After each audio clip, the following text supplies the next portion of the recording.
Livro Nas Fronteiras da Loucura, pelo espírito Manuel Filomeno de Miranda, de Valdo Pereira Franco. Capítulo 4. Programática reencarnacionista. A pugna se tratava além dos olhos físicos, fazia-se constrangedora. O espírito que fora expulso violentamente do corpo não se desligara da matriz uterina, influenciando com a mente vigorosa e revoltada o organismo que se negara a sustentá-lo. Utilizando-se do motivo, sentia-se injustiçado, repudiado, não obstante as reiteradas súplicas que fizera a futura mãe na ânsia de progredir através das engrenagens do corpo físico. Asseoreando-se lentamente da criminosa pela incidência telepática, foi-se-lhe desenhando na tela mental, por cujo comportamento ao longo dos meses conseguiu desarticular-lhe o equilíbrio da razão. Nesse particular, a consciência culpada foi rompendo a couraça da falsa justificativa para o crime hediondo, gerando os pródromos do arrependimento que se transformaria no fio mágico para o intercâmbio mental. Atada ao espírito de quem se desejara libertar, nos parciais desprendimentos pelo sono, Julinda passou a defrontá-lo em metamorfoses dolorosas e apavorantes. Via-o deformado, agressivo, subitamente diluindo-se como se, acionado por estranho mecanismo oculto de desagregar-se, desaparecendo em pó, para logo ressurgir na aparência fetal, despedaçando-se e rebolcando-se em sangue. As cenas vivas passaram a afligi-la cruelmente, impossibilitando-lhe o necessário repouso. Nesses momentos agônicos despertava, assustada, vencida por suores álgidos e angustiada. O esposo desdobrava-se em cuidados, sem conseguir identificar a causa dos pesadelos que se agravavam, ameaçando o equilíbrio mental da companheira. Caracterizada a síndrome obsessiva, estabelecida a ligação entre os dois litigantes, o paciente foi mergulhado no ensimesmamento em cuja intimidade psíquica a luta fazia-se mais obstinada. O desenfreado desejo de vingança do então adversário obrigava-o a permanecer ao lado de quem lhe deveria ser devotada mãe, enclausurando-a nas teias dos propósitos inconfessáveis de que ora se encontrava dominado para levá-la ao suicídio por qualquer processo que lhe estivesse ao alcance. Indagar-se-ia se a providência divina, que por todas elas não poderia interromper o lamentável processo. É certo que sim. No entanto, a negação de Julina ao amor e a oportunidade de ajudar tornava-se o epílogo de uma larga história, como constataremos depois, que agora abria um ciclo novo de acontecimentos cuja responsabilidade assumira pela usança do livre-arbítrio em atitude rebelde e orgulhosa, justo porquanto que experimentasse o resultado da invigilância, aprendendo pelo sofrimento que se negara a conseguir pelo bem, através do serviço do amor a si mesma e ao próximo. Entretecia estas e outras considerações íntimas, quando o extremo Bezerra chamou-nos a atenção em torno de um processo psiquiátrico decorrente de problemas posteriores ao parto, denominado de psicose pueril. Tecnicamente, elucidou o mentor amigo. A produção dos hormônios que se faz normalmente torna-se fator do desequilíbrio, em razão de os mesmos se transformarem em toxinas que, atuando no complexo cerebral, terminam por desarranjar a estabilidade psíquica. Mesmo em fenômeno de tal ordem, meramente fisiológico, defrontamos o espírito devedor que volve à forma feminina sob a injunção do distúrbio para recuperar-se do mau uso passado das funções genésicas. Observa-se igualmente que o desarranjo hormonal sucede em jovens e senhoras durante o período catamênico, alterando o comportamento que atende à excitação psíquica para a posterior queda depressiva. O espírito é sempre o responsável pelo corpo de que se utiliza. Suas funções físicas e psíquicas, que decorrem das realizações pretéritas e do uso nobre ou vulgar, elevado ou pervertido que lhe atribuiu. Nessa condição de devedor, mais facilmente sintoniza com outros espíritos, na mesma faixa de evolução ou em condição inferior, perante os quais se encontra em débito, facilitando o quadro genérico das obsessões. Após uma oportuna pausa, prosseguiu.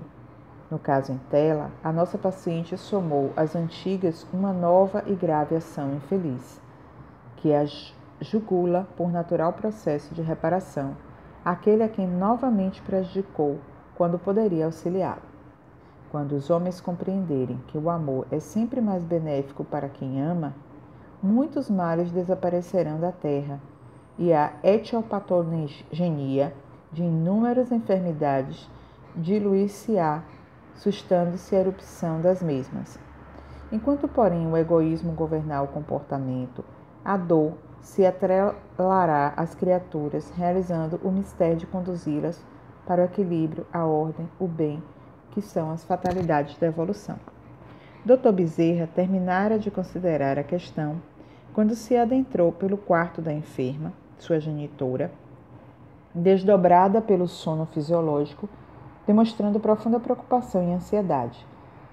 Vimo-la acercar-se da filha e, embora sem a encontrar em espírito, afagou o corpo agitado sob a ação medicamentosa, não sopitando as lágrimas. Podíamos notar-lhe a procedência superior, em considerando a boa cota de lucidez espiritual no desdobramento de que se fazia objeto. Habituada à comunhão com o alto através da oração, começou a sintonizar com as forças do bem em muda rogativa. Sinceramente tocado pela cena, o diretor espiritual comentou: disse Jesus que onde estivesse o tesouro, aí estaria o coração. É o que temos diante dos nossos olhos. Para Angélica, o tesouro maior da sua vida é Julinda, e como o amor é um elo inquebrável da corrente da vida, ei-la ao lado da alma querida, sustentando-a e interferindo favoravelmente com os recursos preciosos de que é dotada. Nossa irmã Angélica procede de abençoadas experiências pretéritas, havendo-se reencarnado com a finalidade precípua e imediata de auxiliar a filha, espírito rebelde, que desde há muito se uniu a um grupo de entidades irresponsáveis que lhe vampirizam as forças e de que, em razão da própria preguiça mental e desinteresse pelo progresso moral, não se consegue liberar. Coordenando as ideias em uma síntese que melhor aclarasse o drama daqueles corações, prosseguiu. Nossa Julinda provém proximamente da região infeliz da vida espiritual inferior, onde estagiou por largos anos. Ali se precipitou em razão de abusos da sexualidade equivocada, mediante a qual cometeu graves delitos que a emaranham numa rede de ódio e vinditas. O nosso Ricardo, a quem parece detestar, assoma do mundo de sombras como personagem viva de sua existência passada, debatendo-se no naufrágio emocional para o qual lhe solicitava salvação, mas cujo desfecho temos conhecimento. Conhecendo, porém, a fragilidade da filha, a devotada mãezinha, que desfruta de justos merecimentos, intercedeu a favor da pupila equivocada, empenhando afetos e esforços com que recambiou os sítios expiatórios por intermédio de visitadores espirituais para uma colônia socorrista, onde foi preparada para o futuro berço. Conseguiu acerenar-lhe a mente, que fixou as cenas mais dolorosas da província onde estava internada, não podendo impedir que tais condicionamentos, a par dos seus graves delitos, atuassem poderosamente nas engrenagens sutis do perispírito, tornando-se matrizes dos futuros comportamentos. Assegurada a reencarnação da protegida, mergulhou no corpo físico, seguindo o amado companheiro Juvencio, que ele deveria compartir a existência, contribuindo para o ministério de lutas e bênçãos que encetava. O narrador silenciou por breve momento, agindo sereno. O irmão Juvencio granjeava muita simpatia em nosso plano de ação, por ser portador de excelente folha de serviços aos enfermos na terra, em existências passadas ao lado de Angélica, aqui prosseguindo à frente de um nosocômio dedicado ao tratamento de graves ulcerações perispirituais, em suicidas diretos e naquele outros que dilaceram o corpo, alcançando os tecidos sutis da alma, pelo absoluto desprezo à forma física, por excessos criminosos, em que comprometeram as energias e o corpo. Sensibilizado pelos apelos da alma amiga e apiedado da situação da enferma, solicitou e conseguiu permissão para uma breve jornada corpórea no plano físico, a fim de que se consumasse o programa em favor da invigilante. Interrompendo a história, o sábio instrutor considerou: uma reencarnação, por mais dolorosa, e uma situação corporal, por menos expressiva, para observadores apressados, resultam de cuidadoso labor em que se programam diretrizes e tomam-se providências várias com objetivos superiores. Os resultados, porém, porque a violência não está inscrita nos códigos divinos, dependem de cada candidato ao cometimento.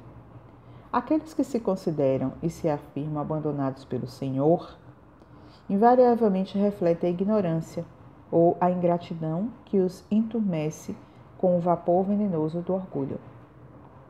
Uma programação de tal natureza, e elas são inumeráveis, movimenta expressivo número de criaturas em ambos os lados da vida, recorrendo-se a providências divinas para que logre êxito.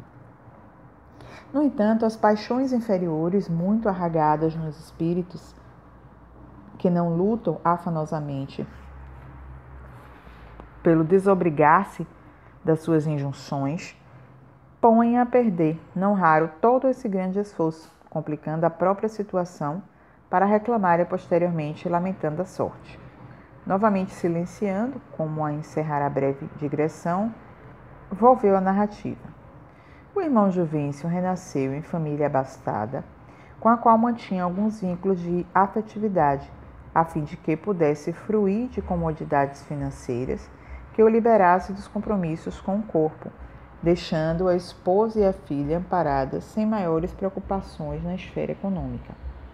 Não havendo interromper os seus deveres em nossa esfera, por muitas décadas, volveu à forma física com vitalidade para menos de 40 janeiros. Angélica renasceu um lustro depois, em família digna e trabalhadora, exercendo nos deveres domésticos as tarefas futuras.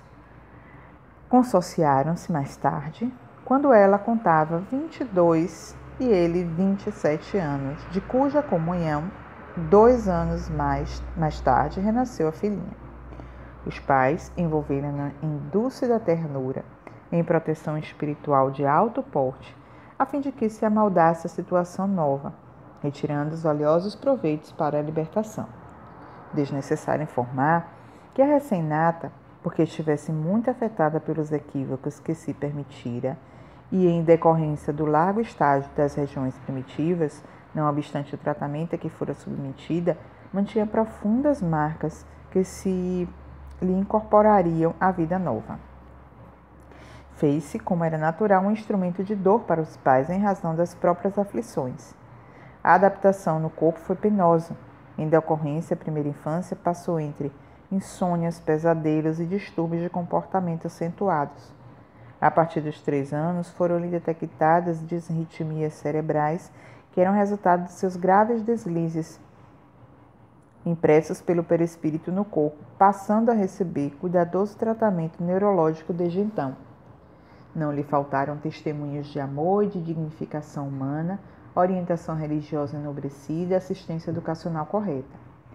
Quando nosso Juvencio retornou, vitimado por uma parada cardíaca aos 39 anos, deixou-a desabrochando em pleno vigor da adolescência.